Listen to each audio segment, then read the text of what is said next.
आज श्रावण के महीने की 10वीं तिथि, एकादशी के एक दिन पहले श्रावण महीने की 10वीं तिथि को शमी के पत्ते को चाहे 21 हो, 11 हो, 51 हो, उसको शहद में डुबोकर शंकर भगवान के शिवलिंग पर उसको श्रृंगार करो। केवल चढ़ाना नहीं है, जब शहद में डूब जाएगा तो वो चिपक जाएगा। शिव का श्रृंगार करो। क्या होगा इससे?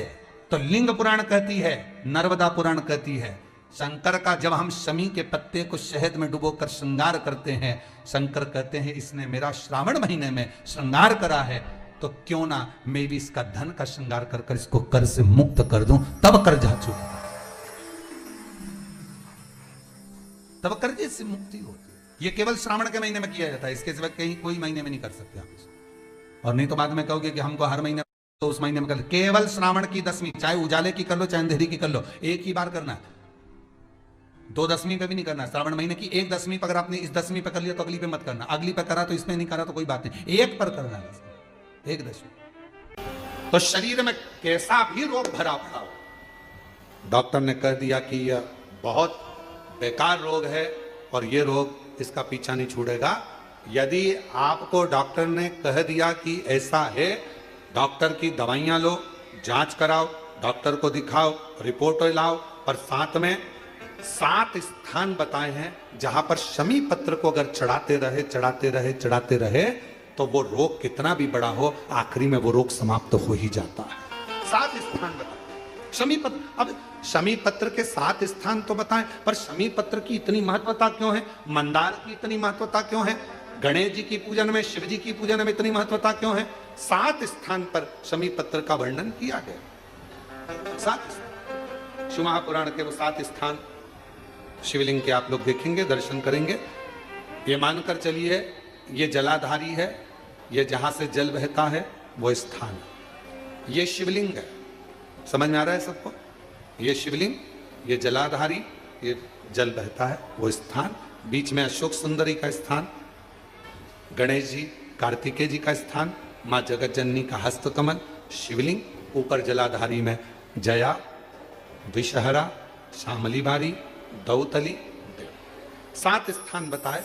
पहला स्थान अशोक सुंदरी का स्थान, द्वितीय स्थान भगवान श्री गणेश जी महाराज का स्थान, जहां गणेश जी का स्थान है सीधे भाग में उस। तृतीय स्थान मां पार्वती जी का हस्त कमल। चतुर्थ स्थान भगवान शंकर का शिवलिंग। चौथा स्थान। 5वां स्थान नंदी का उठा हुआ चरण, जो नंदी का पांव उठा हुआ रहता है एक आगे वाला, 5वां स्थान। और 2 शमी पत्र भगवान शंकर के सम्मुख में से अपनी कामना कर 3 बार पंचाक्षर मंत्र का या श्री शिवाय नमस्तुभ्यम का स्मरण कर वो शमी पत्र भगवान शंकर के शिवलिंग पर फिर समर्पित कर दिया जाए। अगर ये 7 शमी पत्र समर्पित कर एक बेलपत्र शिव जी को समर्पित करा जाता है तो धीरे धीरे कैसा भी बड़े से बड़ा रोग हो वो धीरे धीरे कटना प्रारंभ हो जाता है। शमी पत्र की महत्वता, पूजन में वर्णन, शमी की इतनी महत्वता क्यों है, तो शिव महापुराण में यह भी वर्णन किया गया। औरव मुनि के, औरव ऋषि के कोई संतान नहीं थी, और औरव ऋषि की कोई संतान नहीं थी, बड़े दुखी थे।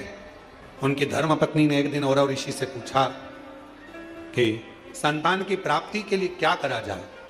औरव ऋषि ने कहा कि शिव के अलावा कौन, तो शंकर की आराधना करी उनकी धर्म पत्नी ने भी और औरव ऋषि ने।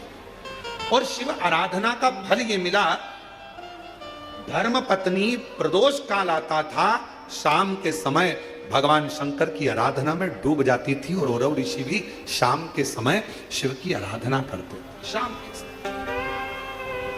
और नमः शिवाय, ओम नमः शिवाय, नमः शिवाय, श्री शिवाय नमस्तुभ्यं, श्री शिवाय नमस्तुभ्यं। स्मरण में लगे हैं औरव ऋषि। उनकी धर्मपत्नी भी शाम के समय भगवान शंकर का भजन कर बाबा से प्रार्थना करी रोज शाम के समय पर भगवान शंकर की आराधना करते, पूजन करते, स्मरण करते। शिव जी ने कृपा कर कर उसका गर्भ ठहर गया। गर्भ ठहरने के बाद एक लड़की ने, कन्या ने जन्म लिया। कन्या ने शाम के समय जन्म लिया, इसलिए औरव ऋषि ने और उनकी पत्नी ने उसका नाम शमी रख दिया। क्या नाम रखा? शमी। कन्या का जन्म हुआ। औरव ऋषि की यहां बड़ी बधाइयां बजी, खूब उत्सव मना। समय आया जब औरव ऋषि के यहां पर कन्या का जन्म हो गया, कुछ समय ही आनंद के साथ में एक ऋषि और हुए जिनका नाम था धौम्य ऋषि। और धौम्य ऋषि के यहां भी एक बेटे का जन्म हुआ जिसका नाम मंदार रखा। क्या नाम रखा? मंदार। एक कन्या जो औरव ऋषि के यहां जन्मी उसका नाम शमी था। धौम्य ऋषि के यहां जो बालक जन्मा उसका नाम, जम के बोलो सब लोग, मंदार। मंदार जानते हो ना, फूल होता ना मंदार का, आंकड़े का फूल जो होता है मंदार। कई लोग हमसे कहते हैं, आप कहते हो संतान प्राप्ति के लिए आंकड़े की जड़ का, सफेद आंकड़े की जड़ का प्रयोग करो, मंदार की जड़ का प्रयोग करो। उसका कितना महत्व है जरा देखो तो शास्त्रों।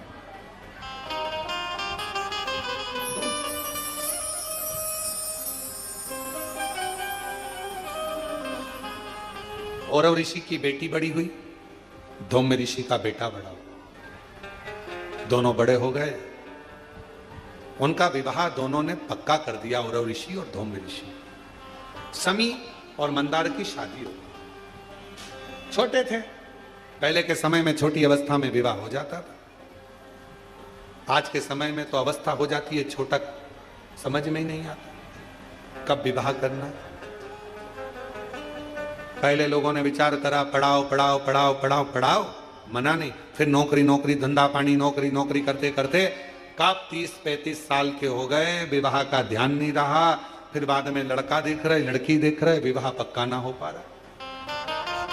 फिर ना जाने कहां कहां जाकर, महाराज जी हमारी पत्रिका देखो, महाराज जी हाथ देखकर बताओ, महाराज जी कुछ बताओ, शादी हो जाए, ब्याह हो जाए, जल्दी से ब्याह हो जाए, शादी हो जाए, ऐसा कोई उपाय बताओ, कोई ऐसा काम करो। अरे भाई, जब विवाह का उम्र था, पढ़ाओ, मना नहीं। खूब विद्याध्ययन कराओ, मना नहीं। काम धंधे से भी लगो, मना नहीं। बिजनेस करो, नौकरी करो, सब करो, पर शादी जैसे एक उम्र होती है कि मिलिट्री में, आर्मी में इतनी उम्र के व्यक्ति को लिया जाएगा, उसके बाद लेते हैं क्या उसको? जम के तो बोलो जरा। नहीं, मिलिट्री की उम्र है, कमाने की उम्र है, माता की गोद में बैठने की उम्र है, हर चीज की उम्र है। उसी तरह विवाह की भी एक उम्र है, शादी भी समय पर करिए। आज जो इतने इतने ना जाने कितने कितने बखाड़े हो रहे हैं, रोज सोशल मीडिया पर, अखबारों में रोज पढ़ने को मिलता है, ऐसा हो गया, वैसा हो गया। समय पर सब चीज अच्छी लगती है, समय का समय। इसीलिए शिव महापुराण की कथा कहती है, धन सत्ता वैभव कुर्सी पद प्रतिष्ठा मिलना, ये मिल रहा है, प्राप्त हो रहा है। धन मिला, सत्ता मिली, वैभव मिला, कुर्सी मिला, पद मिला, प्रतिष्ठा मिली, सब कुछ मिली। हो सकता है कि यह तुमको प्राप्त हो जाए, कैसे ना कैसे मिल जाए, कैसे ना कैसे तुम्हारे भाग्य में आ जाए। ये सब मिलना भाग्य की बात नहीं है। सबसे ज्यादा भाग्य की बात तब है, सबसे ज्यादा भाग्य की बात तब है जब, सबसे ज्यादा भाग्य की बात तब है जब एक अच्छा गुरु और एक अच्छी धर्म पत्नी आपकी संगनी बनकर साथ चले, तो समझ लेना कि भाग्य। एक गुरु अच्छा मिल जाए, एक धर्म पत्नी अच्छी मिल जाए। गुरु तुम्हें स्वर्ग की सीढ़ी चढ़ाने की राह बताता है और धर्म पत्नी तुम्हारे साथ रहकर घर को स्वर्ग बनाने का प्रयास करती है। धर्म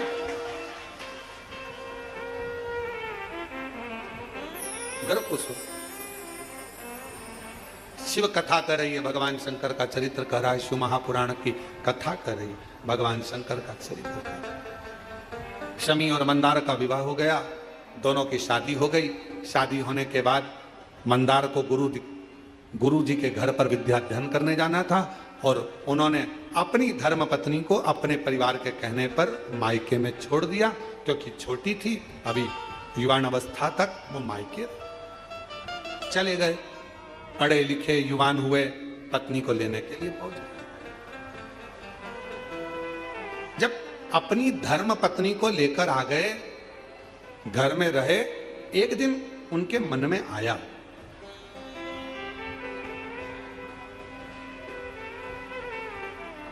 उनके मन में भाव प्रकट हुआ, चलो अपने गुरु जी से मिलकर आते हैं, चलो। और दोनों शमी और मंदार दोनों बड़े अलमस्ती के साथ जाने लगे। चलते चलते बीच में भुषुंडी ऋषि का आश्रम पड़ गया। अब भुषुंडी ऋषि को तो आप जानते ही होंगे कि भुषुंडी ऋषि का आश्रम मतलब भुषुंडी बाबा कैसे थे, गणेश जी के परम भगत। और भुषुंडी ऋषि ऐसे ऋषि थे भुषुंडी जी कि शायद दुनिया में इतना सुंदर ऋषिवर कोई हुआ ही नहीं, इतने सुंदर थे। अप्सरा लोक को छोड़कर भुषुंडी बाबा का केवल दीदार करने के लिए, दर्शन करने के लिए आती थी, इतने सुंदर। एक दिन भुषुंडी ऋषि के मन में आया कि मैं सुंदर हूं तो अप्सरा मेरी ओर देखती हैं, भगवान को नहीं देखती, उनकी आराधना नहीं करती, सब लोग मुझे ही मुझे देखते हैं, क्या करूं ऐसी सुंदरता का। एक दिन भुषुंडी ऋषि ने तप करा, साधना कर कर गणेश जी को प्रकट कर लिया। गणेश जी ने कहा मांगो तुम्हें क्या चाहिए। कहा बस इतनी कृपा कर दो, जैसे आपका हाथी का मुंह लगा है, मेरा भी हाथी का मुख कर दीजिए। जैसे ही कहा तो गणेश जी आश्चर्य में पड़ गए कि हाथी का मुख लगाओगे, लोग क्या कहेंगे, तुम इतने बड़े ऋषि हो, इतनी सुंदर तुम्हारी काया है, तुम्हारा मुख इतना सुंदर है कि देवलोक की अप्सराएं तुमको देखने के लिए आती हैं, देवता तुम पर आश्चर्य करते हैं, और तुम हाथी का मुख लगाने की बात करते हो। हाथी का मुख, लोग क्या कहेंगे। भुषुंडी बाबा ने कहा कि प्रभु बस कृपा करो, तुम तो मुझे हाथी का मुख लगा दो। गणेश जी ने कहा चाहिए काय के लिए, तो कहा मेरे भजन में लोग परेशान कर,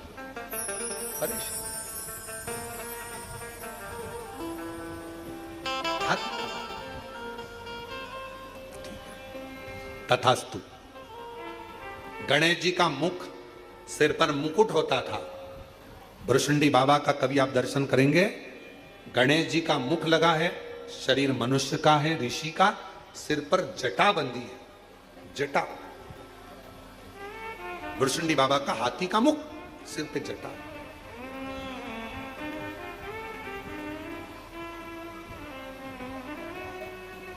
भुषुंडी बाबा वहां अपने आश्रम में थे, शमी और मंदार निकल कर जा रहे थे दोनों।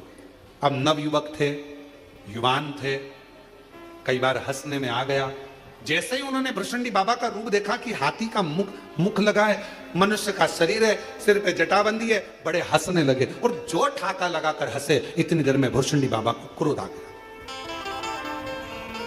और भुषुंडी बाबा को जैसे ही ऋषि को क्रोध आया, उन्होंने श्राप दे दिया, ए शमी, ए मंदार, तुम इतने सुंदर, इतने विद्वान, इतने ज्ञानवान होने के बाद भी एक ऋषि पर हंसे हो, मैं श्राप देता हूं, ये तुम्हारी जड़ता है, इसलिए तुम दोनों वृक्ष के रूप में हो जाओ, ये मेरा श्राप है। चरणों में पड़, क्षमा क्षमा, गलती हो गई, क्षमा कर दो।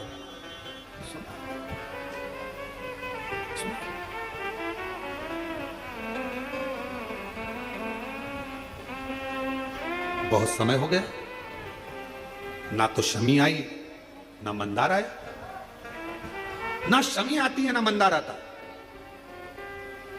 पिताजी को लगा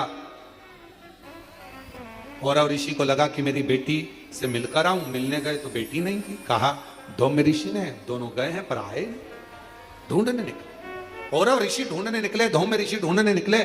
ढूंढते ढूंढते वहीं उसी स्थान पर भुषुंडी ऋषि के आश्रम पर पहुंच गए।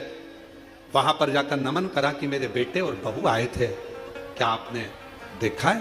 कहा उन्होंने मेरी हंसी उड़ाई, मैंने उन्हें श्राप दे दिया, वो वृक्ष बन गए। महाराज कृपा करिए, कृपा करिए, इन दोनों की मुक्ति का कोई उपाय बताइए। मुक्ति कोई उपाय। कहा मैं गणेश जी की आराधना करता हूं, आप भी गणेश की आराधना करो।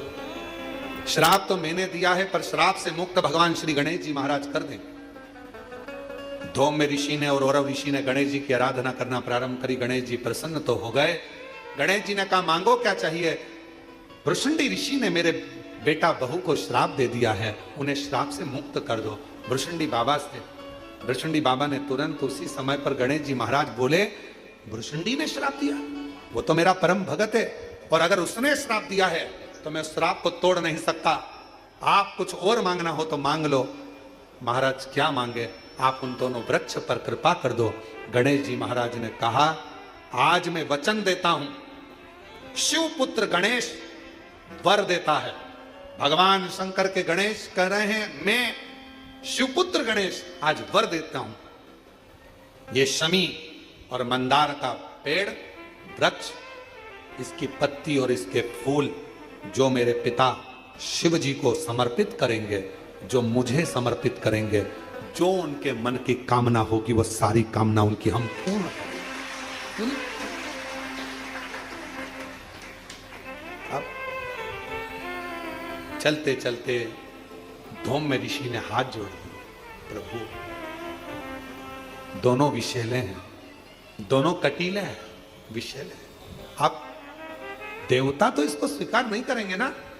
गणेश जी महाराज ने कहा देवता स्वीकार करे चाहे नहीं करे, मेरे भगवान शंकर और मैं मंदार के पुष्प को और शमी के पत्र को स्वीकार करेंगे। जो मनुष्य शमी के पत्र से हम दोनों की आराधना करेगा, मेरे पिता शिव जी की और मेरी आराधना करेगा, भूलवश भी शमी के वृक्ष का दर्शन जिस दिन व्यक्ति को मनुष्य देह में हो जाएगा, शमी के वृक्ष का यदि वो दर्शन भी कर लेगा, उस दिन 12 ज्योतिर्लिंग के दर्शन का पुण्य फल प्राप्त हो।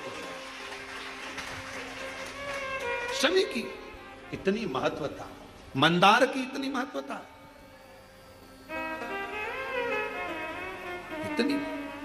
शिव महापुराण की कथा कहती है, कितना भी रोगीला व्यक्ति है, कोई बड़ा रोग से ग्रसित व्यक्ति है, वो रोग मिट ही नहीं रहा, उसको केवल एक काम चालू कर देना चाहिए, भगवान का पंचाक्षर मंत्र का जाप करे, डॉक्टर से जांच कराए, औषधि ले, डॉक्टर को दिखाए, दवाइयां ले, जांचें कराए, डॉक्टर को शिव मानकर उसकी दवाइयों का सेवन करे, साथ में शमी पत्र भगवान शंकर को चढ़ाना प्रारंभ करे। शमी पत्र यदि वो प्रतिदिन नहीं चढ़ा सकता तो सोमवार, शनिवार, कुछ अष्टमी, प्रदोष, शिवरात्रि ऐसी तिथियां हैं जिस दिन भगवान शंकर को शमी पत्र अगर चढ़ाया जाता है तो व्यक्ति के जीवन का कैसा भी रोग हो वो धीरे धीरे समाप्त होता चलेगा। शमी पत्र बेल पत्र का वृक्ष घर में रखते हैं, शमी का पौधा घर में रख सकते हैं, पर शमी का पेड़ घर में नहीं रख सकते। शमी छोटा रहे, छोटे से पौधे के रूप में रहे, तब तक घर में रहे, स्वीकार है, पर शमी का पेड़ अगर बनते चले जा रहा है तो वो घर के अंदर स्वीकार नहीं। शमी पौधे के रूप में गमले में रहे, क्यों? दर्शन होगा, दर्शन होगा। यहां तक कहा है महाराज, अगर शरीर का कोई अंग, उसका एक प्रमाण है,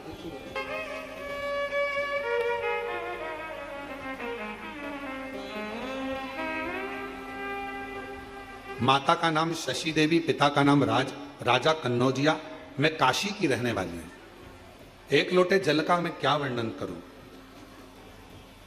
मेरी बेटी 11 अप्रैल 2024 को उसको बुखार आया, उल्टी चालू हो गई, धीरे धीरे उसका मानसिक संतुलन खराब हो गया, बेहोश होती थी तो 2 से 3 घंटे तक उठती नहीं थी, 2 से 3 घंटे तक उठती नहीं थी। गुरुदेव, डॉक्टरों ने भी समझ में नहीं आ रहा था हो क्या गया।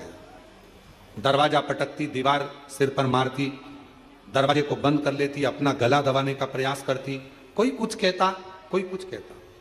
18 डॉक्टरों का दवा चला लेकिन फायदा बिल्कुल नहीं हुआ। आखिरी में क्या करते, किसी ने कहा यदि एक बार कोई सीहोर जाए, वहां से रुद्राक्ष लाए, उस रुद्राक्ष का जल गलाकर शिवलिंग पर चढ़ाकर अगर दिया जाए तो उससे अंतर आ सकता है। कोई कहे इसको हवा लगी, कोई कहे कुछ हो गया, कोई कहे कुछ हो गया। 3-3 घंटे तक होश नहीं आता था गुरुदेव। होश आता था, दीवार से सिर मारती, दरवाजा बंद कर कर अपना गला दबाती, बहुत उसकी हालत खराब हो गई। ज्यादातर उसको पकड़ते, बेहोशी की हालत में पड़ी रहती, शुद्ध नहीं रहती। 3 फोटो लगाए हैं पर हम उसको टीवी पर नहीं दिखाएंगे क्योंकि बेटी का जीवन रहता है। आप लोग यहीं से उसको देख सकते हैं। 3 फोटो में एक फोटो उसने लगाया है जिसके अंतर्गत पहला फोटो जिसमें उसको पकड़ कर रखा जाता था और बेहोश अवस्था में रहती थी। धीरे से दूसरी अवस्था में आती थी तो अपना सिर दीवार से मारना और माथा दबाना, कहीं गला दबाना, करते करते यहां पर आए, गए। यहां कथा चल रही थी 12-13 सितंबर को 2024 को अग्रवाल महिला मंडल सीहोर में धर्मशाला में कथा थी। अग्रवाल धर्मशाला की जो कथा होती है वो हमारी गादी की कथा होती है, साल में एक बार, जो हमारी पूर्व से कई सालों से लगभग 30 साल के लगभग में वो कथा का क्रम चल रहा है। वही कथा एक छोटे से हॉल में होती है, लोग उसको सुनने आते हैं। हम भी आए, अग्रवाल धर्मशाला में जगह नहीं थी, रोड पर बैठ गए, वहीं पर बैठकर कथा सुन ली। वहां पर आपने शमी की महत्वता का वर्णन किया। हमने शमी की पत्ती शिव जी को चढ़ाना प्रारंभ करी और बेटी के सिर के पास में लाकर रखना प्रारंभ करी। बेटी का हाथ लगवाते, शमी पत्र को शिव जी पर चढ़ाते। ना जाने शमी में ऐसा क्या बल था, लोग कहते थे हवा लगा, भूत लगा, ये लगा, वो लगा, पर 5 दिन लगातार शमी का पत्र बेटी का हाथ लगवाकर शिव जी पे चढ़ाना प्रारंभ करा। उसको बेहोश होना बंद हो गई, उसके सारी हरकतें ठीक हो गई और मेरी बेटी अब ऐसी पूर्ण तरह से स्वस्थ हो गई। अब मेरी बेटी पूर्ण तरह से स्वस्थ हो गई। आज 1 वर्ष होने जा रहा है, मेरी बेटी को कोई दवा नहीं दी जाती और ना बेटी को कुछ दिया जाता। शमी के पत्र में वो बल होता है। यदि,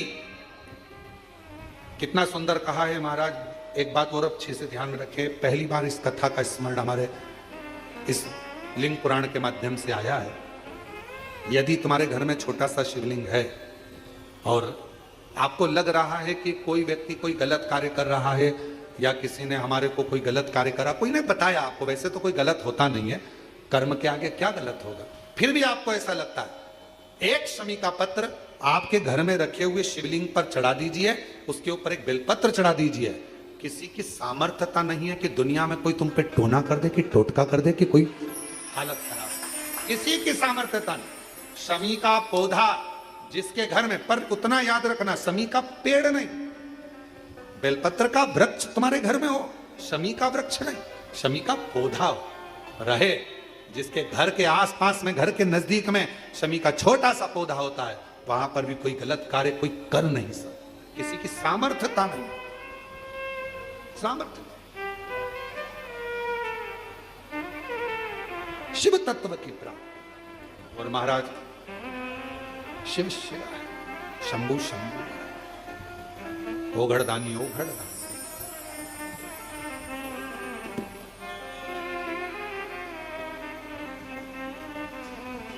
इसीलिए शिव महापुराण की कथा नित्य स्मरण में रहती है, भगवान शंकर का आनंद कराती है।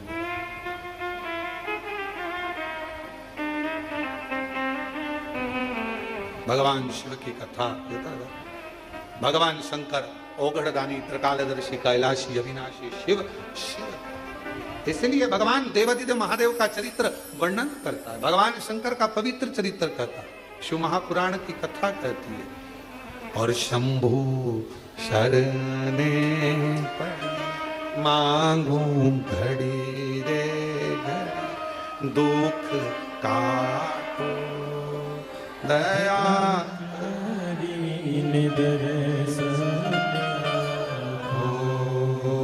शंभु शरणे पड़ी मांगू घड़ी रे घड़ी, दुख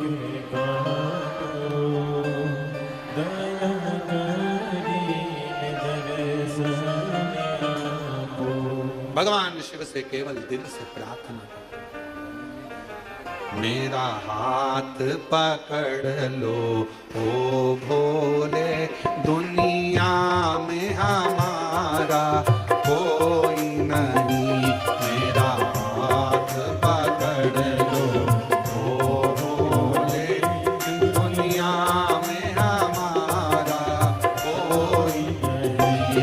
मेरा हाथ पकड़ लो ओ भोले, दुनिया में हमारा कोई नहीं। मेरा हाथ पकड़ लो ओ भोले, दुनिया में हमारा कोई नहीं। दुनिया में हमारा कोई नहीं, दुनिया में हमारा कोई नहीं। दुनिया में हमारा कोई नहीं, दुनिया में हमारा कोई नहीं। दुनिया में हमारा कोई नहीं, दुनिया में हमारा कोई नहीं। दुनिया में हमारा कोई नहीं, दुनिया ओ मेरा हाथ पकड़ लो ओ भोले, दुनिया में हमारा कोई नहीं। मेरा हाथ पकड़ लो ओ भोले, दुनिया में हमारा कोई नहीं। बड़े प्रेम से दोनों हाथों से ताली से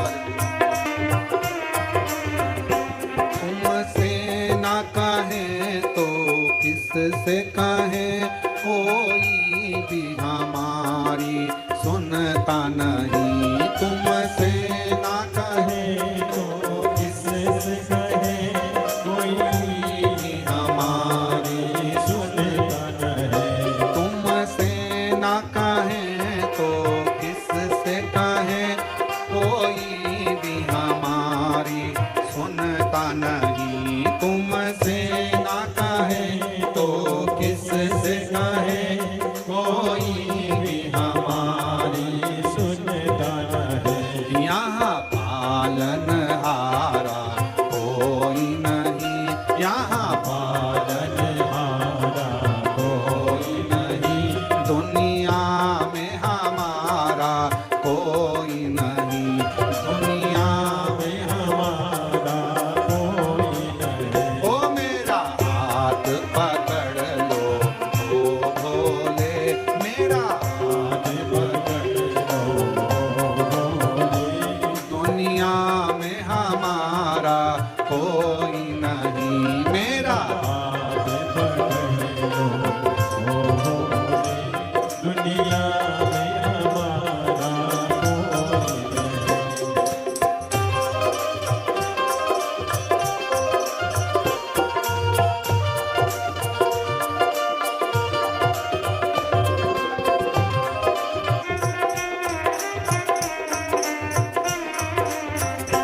मेरा छोटा सा परिवार भोले, जो तेरे भरोसे चलता है।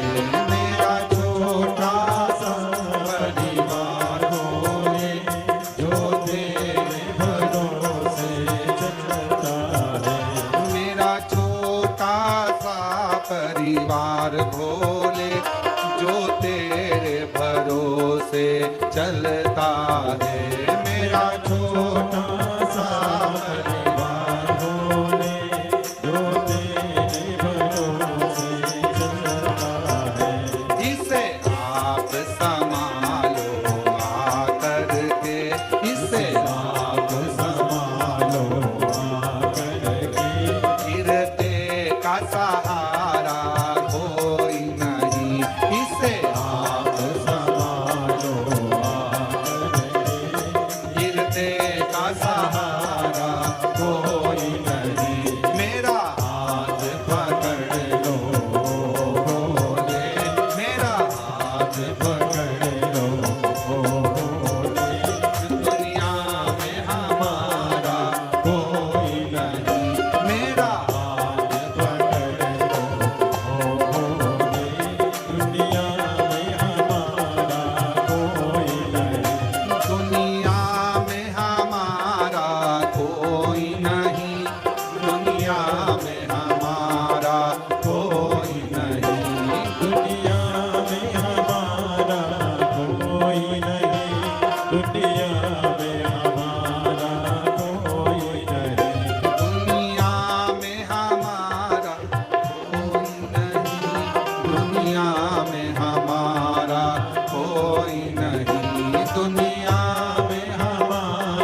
का सहारा कोई नहीं, गिरते का सहारा कोई नहीं।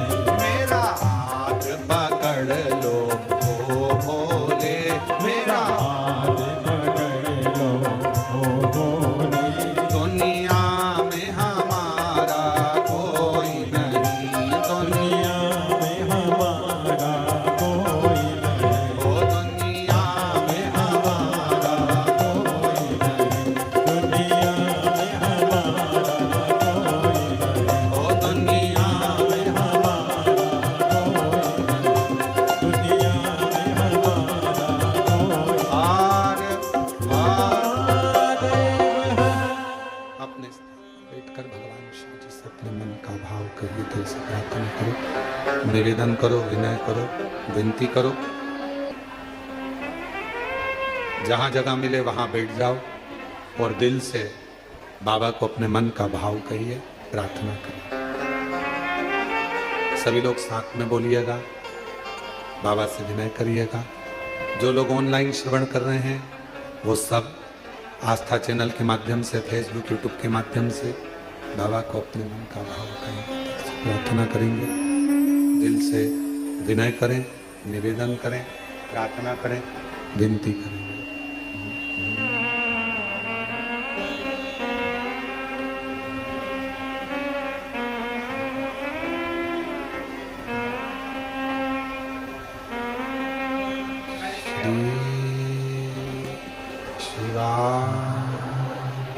नमस्तु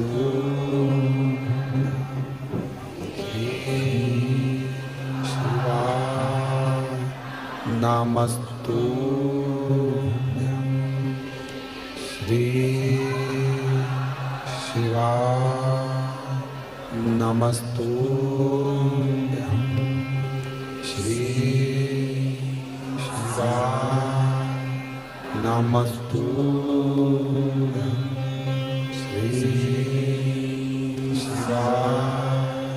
नमस्तु।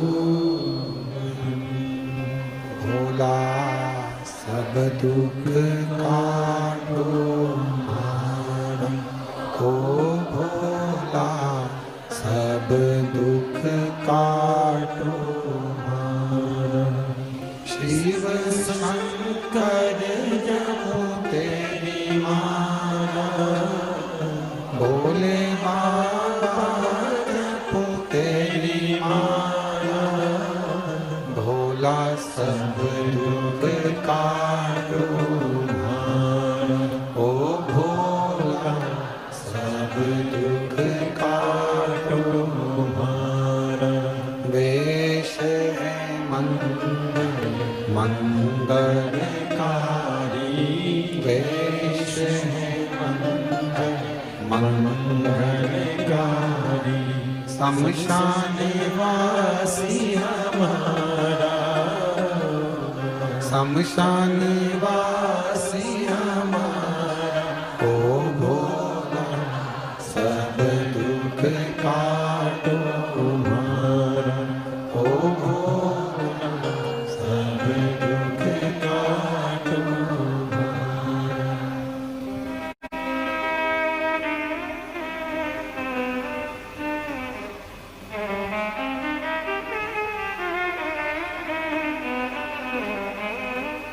बाबा देवाधिदेव महादेव भगवान शिव, अवगढ़दानी त्रिकालदर्शी कैलाशी विनाशी भगवान शंकर, नित्य करुणा करने वाले भगवान शिव, दया करने वाले दया सागर देवाधिदेव महादेव की कथा कर। एक शमी के पत्र में बल होता, कितनी भी भारी बीमारी क्यों ना हो। एक पत्र आया है, देखिए।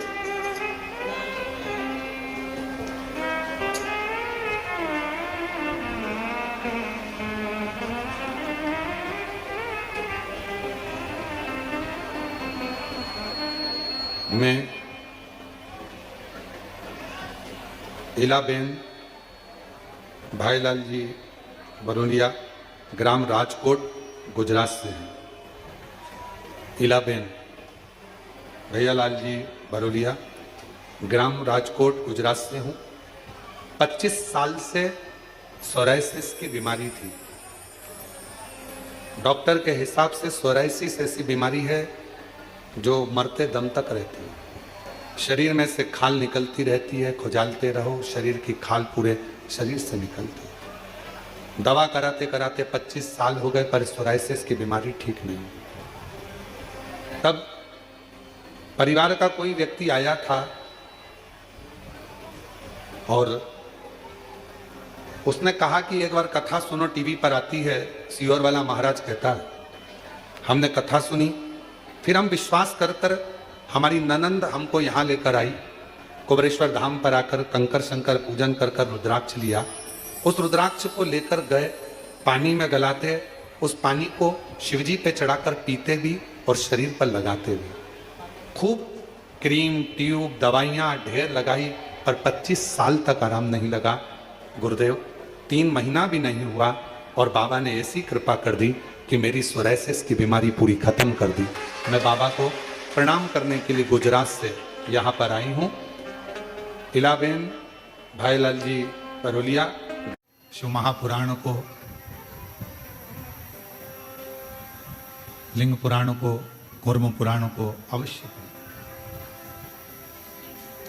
और जब आप पढ़ेंगे, उसको अध्ययन करेंगे, थोड़ा सा ध्यान देंगे तो आपको मालूम पड़ेगा 5 वृक्ष ऐसे हैं जिनके मात्र नीचे से निकल जाने पर भी व्यक्ति को बल प्राप्त हो।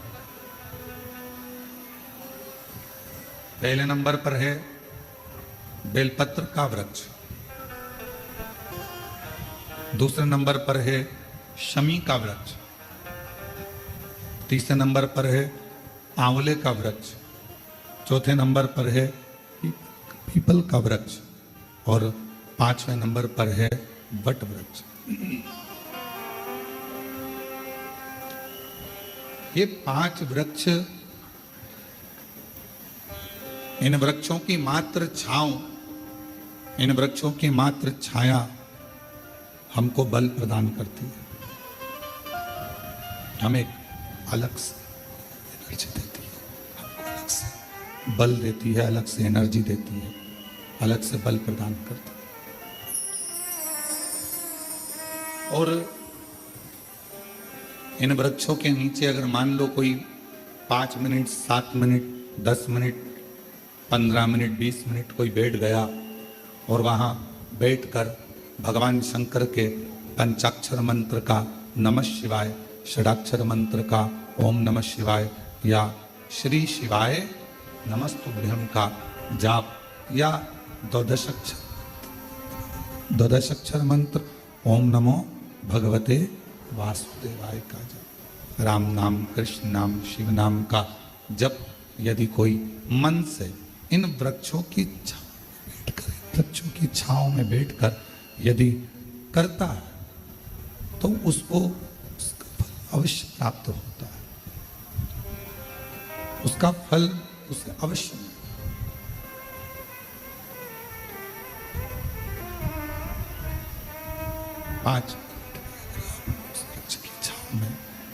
5 मिनट भी अगर आप उस वृक्ष की छांव में अगर बैठे हो, 5 मिनट भी अगर इन बेलपत्र का वृक्ष है, शमी का वृक्ष है, आंवले का वृक्ष है, पीपल का वृक्ष है, वट वृक्ष है, इन वृक्ष की छांव में अगर कुछ देर आप और हम बैठे हैं और भगवान के नाम का उच्चारण कर रहे हैं तो उस वृक्ष की छाएं, उस वृक्ष की छांव हमें एक अलग से बल दे देगी, अलग से ऊर्जा।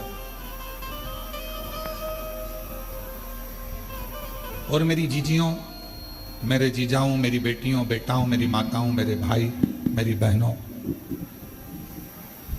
एक निवेदन करेंगे कि कभी यदि बहुत ज्यादा रोग शरीर में अगर ग्रसित हो गया और रोग छूट नहीं रहा तो शमी के वृक्ष के नीचे बैठकर या तो भगवान शिव का नाम या भगवान श्री गणेश जी महाराज का नाम जैसा तुम जप सकते हो, जैसा तुम बोल सकते हो, जैसा तुम भज सकते हो, वैसा भजो। शमी का वृक्ष हमारे शरीर में जो रोग होता है, उस रोग के जितने भी तत्व होते हैं उनको शमी का वृक्ष खींचता।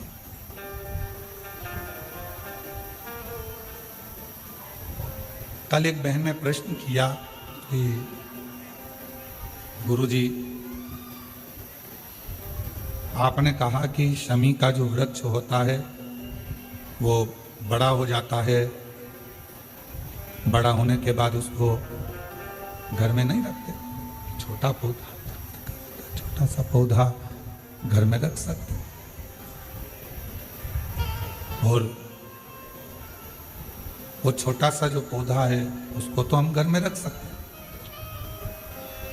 पर वृक्ष, शमी का वृक्ष जितना बड़ा होता चले जाता है तो उसको घर से अपन रखते नहीं, उसको फिर कहीं बगीचे में या कहीं एकांत में या जहां उसकी जरूरत है वहां उसको लगा दिया जाए।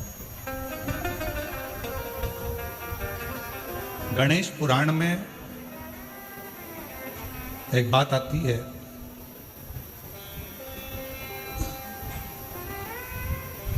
कि शमी का जो वृक्ष होता है वो रोग को खींच लेता, बीमारी को खींचता, तकलीफों को खींचता, दुख को खींचता, शरीर के रोगों को वो खींच लेता। तो महापुराण की कथा में और गणेश पुराण की कथा से एक बात सीखने को मिलती है कि पौधा छोटा रहेगा तो आप उसका पूजन भी कर सकोगे, पत्ते भी ले सकोगे, शिवजी पे भी समर्पित कर सकोगे, और घर के अंदर यदि कोई तकलीफ में है, कष्ट में है, तो उसके दुख को भी वो खींच ले, उसके कष्ट को भी वो खींच ले, उसके कष्ट को, उसके दुख को खींच लेता है, उसके कष्ट को, उसके दुख को वो खींच लेता है। पर जैसे ही शमी का पौधा बड़ा हुआ, शमी का वृक्ष बड़ा हुआ, और उस वृक्ष के इर्द गिर्द से अगर निकल कर जा रहा है, शमी के उस वृक्ष के आसपास से, इर्द गिर्द से अगर कोई निकल कर जा रहा है तो उसके भी रोग को वो खींचता है, उसके भी रोग को वो खींचता। तो हमारे यहां सनातन धर्म में सर्व जगत के हित की बात कही जाती है कि शमी का जब पौधा बड़ा हो जाए, शमी का वृक्ष जब बड़ा हो जाए, शमी का पौधा जब बड़ा हो गया तो उसे कहीं अच्छी जगह पर लगा दिया जाए, जिससे सर्व जगत के दुखों को वो खींचता रहे, सबके रोगों को वो खींच समाप्त करता रहे, सबके रोगों को वो खींचता रहे, समाप्त करता रहे। सर्व जगत के हित। छोटा है पौधा अपने में। शिव महापुराण में 5 वृक्षों का जो वर्णन किया गया, पहले नंबर पर है बेलपत्र का वृक्ष, दूसरे नंबर पर है शमी का वृक्ष, तीसरे नंबर पर है आंवले का वृक्ष, चौथे नंबर पर है पीपल का वृक्ष, और 5वें नंबर पर है वट वृक्ष। ये हमको बल देते हैं और हमें जो बल प्रदान करते हैं, हमें जो एनर्जी देते हैं, हमारे दुखों को ये नष्ट करते हैं। हमको एक अलग से बल इन पौधों से, इन वृक्षों से प्राप्त होता है, हमें प्राप्त होता है। और वो जो बल है, और हमको जो बल मिलता है इन वृक्षों के नीचे बैठकर, इन वृक्षों के नीचे भगवान का भजन कर कर, स्मरण कर कर, कीर्तन कर कर, मंत्र जाप कर कर, नाम जाप कर कर, वो बल एक अलग ही बल, वो बल एक अलग। और शंभु शरणे मांगू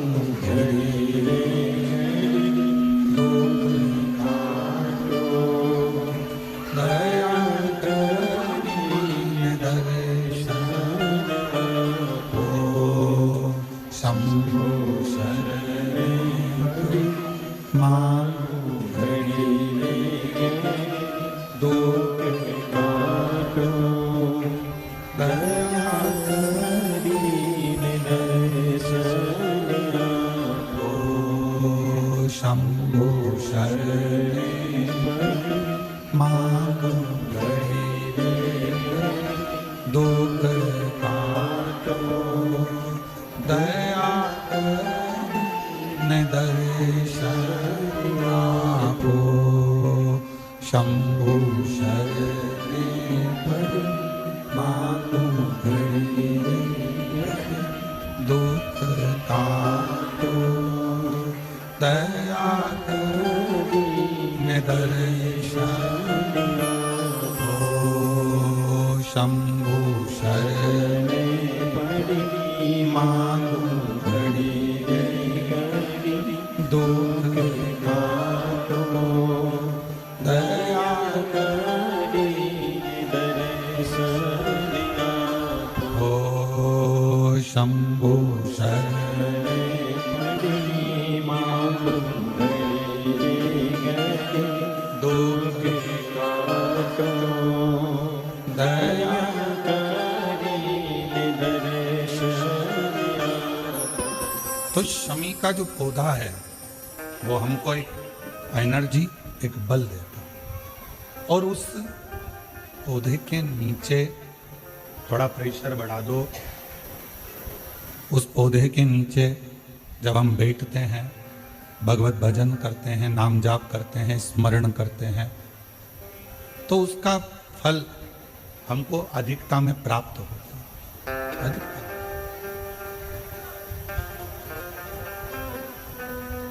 एक असुर हुआ जिसका नाम था मायासुर, और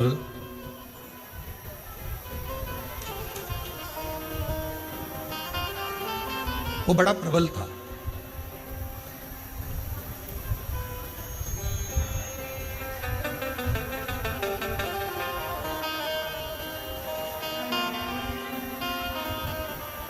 शिव महापुराण में चरित्र आता है मायासुर का कि वो बड़ा प्रबल था, इतना इतना बल उसके अंदर था।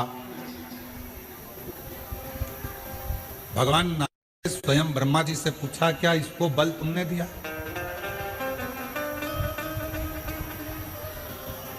ब्रह्मा जी बोले नहीं नहीं नहीं, मैंने कोई इसको बल नहीं दिया। फिर को इसको बल भगवान विष्णु जी ने भगवान ब्रह्मा जी ने भगवान विष्णु जी से पूछा, क्या आपने बल दिया है इसको? नहीं नहीं, मैंने बल नहीं दिया। बात पहुंच गई भगवान शंकर जी के पास में, और शिव जी से जाकर पूछा, क्या आपने इसको बल दिया? शिव जी बोले नहीं। इंद्रदेव के पास बात पहुंची, 33 कोटि देवताओं के पास बात पहुंची कि इसको बल आपने दिया? नहीं। फिर मायासुर के पास में इतना बल कैसे आ गया?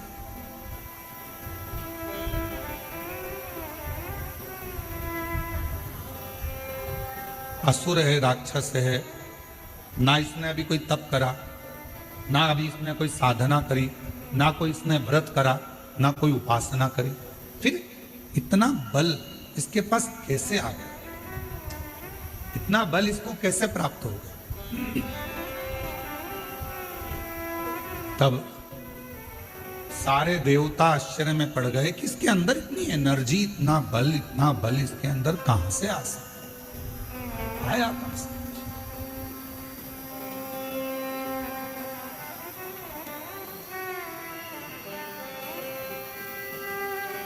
सब देवता तैयारी में लग गए कि मालूम करो कि आखिर इसके पास में बल आ कहां से।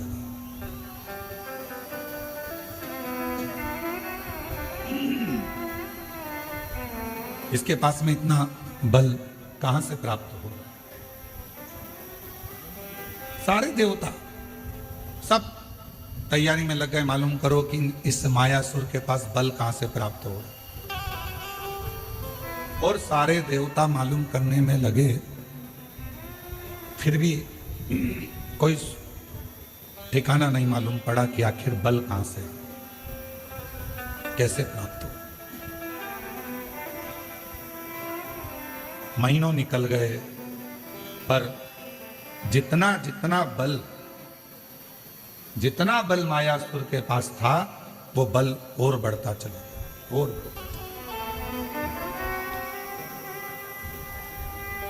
फिर भगवान ब्रह्मा जी स्वयं भगवान विष्णु जी के पास में गए और जाकर पूछा कि बताओ इसके पास में इतना बल कैसे आ गया।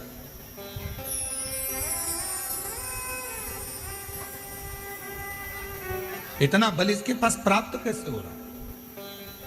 2 महीना फिर निकले तो फिर बल बहुत बढ़ गया। अब मायासुर क्या करता था ये कोई नहीं जान पाया। कहां जाकर तप करता था, साधना करता था, व्रत करता था, उपासना करता था, क्या करता था ये कोई नहीं जान पाया। कोई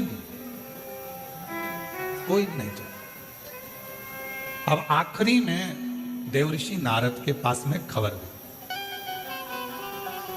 देवऋषि नारद से पूछा कि आप बताओ कि मायासुर कहां जाता। मायासुर को जानने के लिए नारद जी ने अपने गुप्तचर लगाए, स्वयं नारद जी जाते रहे पता करने के लिए कि मायासुर ना तो ब्रह्मा जी का भजन कर रहा है, ना भगवान शिव का भजन कर रहा है, ना भगवान विष्णु का भजन कर रहा है, ना इंद्र का भजन कर रहा है, ना किसी देवता का भजन कर रहा है। फिर इसके पास में इतना बल बढ़ कैसे, प्राप्त कैसे। नारद जी भी थक गए। एक दिन नारद जी अपने भांजे के पास पहुंचे, पर्वत मुनि के पास, और नारद जी अपने भांजे के पास बैठकर बात कर रहे थे कि मायासुर के पास ना जाने कहां से बल आ रहा है, और वो बल के ऊपर इतना उसको कि जो चाहे वो काम कर लेता। कोई देवता से बल नहीं मांगा उसने, किसी देवता से वर नहीं मांगा, ना बल मांगा, ना देवता से वो वर मांग रहा है, ना बल मांग रहा है, पर उसके पास इतना बल कहां से आ रहा है ये समझ में। किसी ना किसी का तो सपोर्ट है। आप में से कोई व्यक्ति बहुत अकड़ कर बोले, बहुत चिल्ला कर बोले, बहुत अकड़ कर बोले, तो किसी ना किसी का तो सपोर्ट है। तो वो बल कहां से आ। पर्वत मुनि ने कहा कि मैं पता करता हूं, और पर्वत मुनि उस बल का मालूम करने के लिए, मायासुर के पास बल कहां से आ रहा है उसको ढूंढने के लिए पर्वत मुनि भी निकल। देवता नहीं जान पाए, देवऋषि नारद नहीं जान पाए, पर्वत मुनि नहीं जान पाए। आखिरी में नारद जी गए तुमरुका जी के पास में, और जब कोई निर्णय ना निकले, व्यक्ति हर तरह से हताश हो जाए, तब वो शिव महापुराण की कथा में जाकर बैठ जाए तो मालूम पड़ता है कि बल कहां से। शिव महापुराण की कथा आपको मार्ग भी बता देती है, शिव महापुराण की कथा यह भी बता देती है कि बल कहां से आ रहा है, और शिव महापुराण की कथा यह भी बता देती है कि बल कहां से प्राप्त कर। जाकर मालूम करूं कि इतना बल कहां से आया, कहां से। नारद जी को मालूम नहीं पड़ा, पर्वत मुनि को मालूम नहीं पड़ा। 33 कोटि देवता ने सब आपस में बात करी, क्या तुमने वर दिया, तुमने वर दिया, तुमने वर दिया। नहीं, हमने नहीं दिया, हमने वर नहीं दिया। क्या तुमने बल दिया? नहीं। अच्छा बोलो, ईमानदारी से बताओ, तुम्हारा बेटा बाजार में जाकर 10 रुपए की फुल्की खा रहा है, और किसी ने आकर तुमको बता दिया कि इसने 10 रुपए की फुल्की, चाट, पानी पतासा, गोलगप्पा, चाउमीन, बगर 10 रुपए का खाया। वो घर आया, तुमने पूछा कि नहीं पूछा, क्यों रे 10 रुपए कहां से आए थे? मैंने तो तुझे दिए नहीं, मैंने तो तुझे पैसे दिए।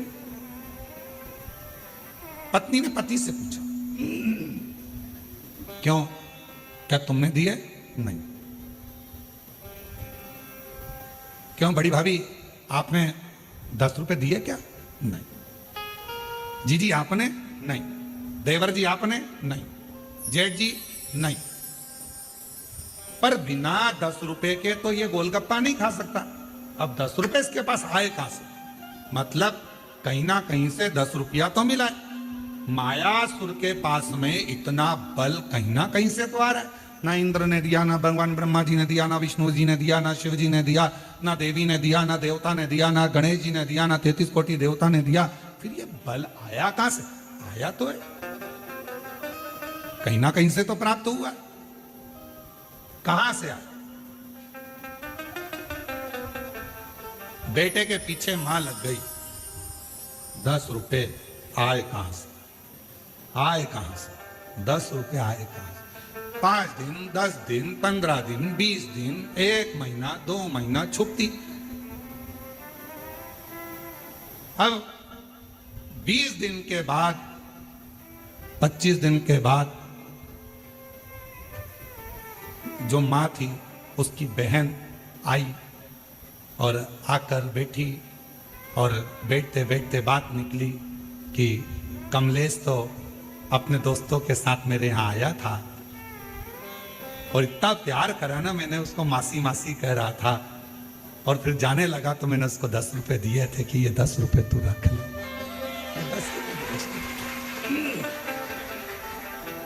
माँ को मालूम पड़ गया, अब बुद्धि में आया 10 रुपए तूने दिए थे। हम पूरे घर से पूछ लिए कहां से आए, मायासुर के पास इतना बल कहां से आया, सबसे पूछ लिया। आखिरी में तुमरुका जी के पास जाकर पूछा कि ये मायासुर के पास इतना बल आ कहां से रहा।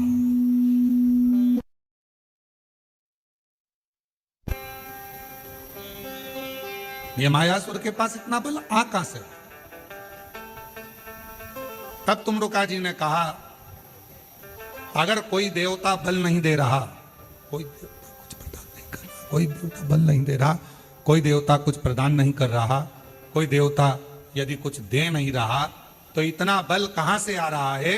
तुमरुका जी ने कहा, जरूर या तो ये मायासुर असुर है, राक्षस है, ये फूल वाले पेड़ के पास तो जाएगा नहीं, ये जाएगा कांटे वाले पेड़ के पास। तो या तो ये शमी के वृक्ष के नीचे बैठ गया या फिर ये बेलपत्र के वृक्ष के नीचे बैठ गया। पीपल के वृक्ष के नीचे बैठेगा नहीं, क्योंकि इसको मालूम है कि देवताओं का वृक्ष है। बट वृक्ष देवताओं का है, ये तो कांटों के पास रहता, असुर प्रवृत्ति का है ना, राक्षस प्रवृत्ति का है, तो ये कांटों के करीब में रहेगा। पता करो,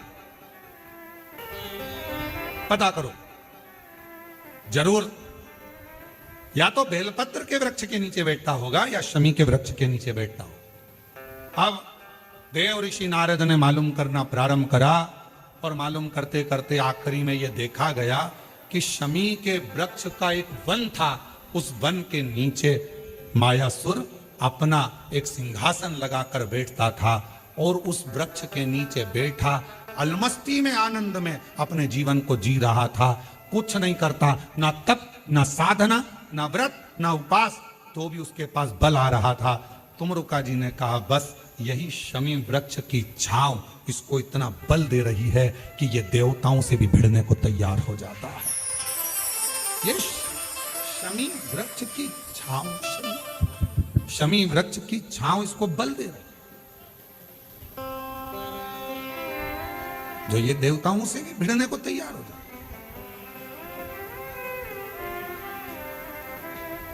गणेश पुराण में आता है कि शमी वृक्ष की पत्ती को जब कोई नारी, पुरुष, बच्चा, बूढ़ा, जवान उस शमी के पत्ते को बेलपत्र के साथ लेकर जब शिवालय तक जाता है, जितनी देर तक वो शमी का पत्ता उसके हाथ में रहता है, जितनी देर तक शमी का पत्र उसके घर में रहता है, जितनी देर तक शमी का पत्र उसके स्पर्श में रहता है, उतने उतने शरीर के रोग, दुख, ताप काट देता है और उसे अलग से बल प्रदान कर देता है।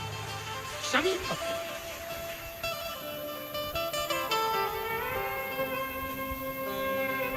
जब व्यक्ति का विल पावर डाउन होता है ना, उसको लगता है ये होगा कि नहीं होगा, होगा कि नहीं होगा, उसको 5 मिनट शमी वृक्ष के नीचे चले जाना चाहिए। 5 मिनट, इससे ज्यादा नहीं, या शमी की पत्ती को रख लेना चाहिए। पहले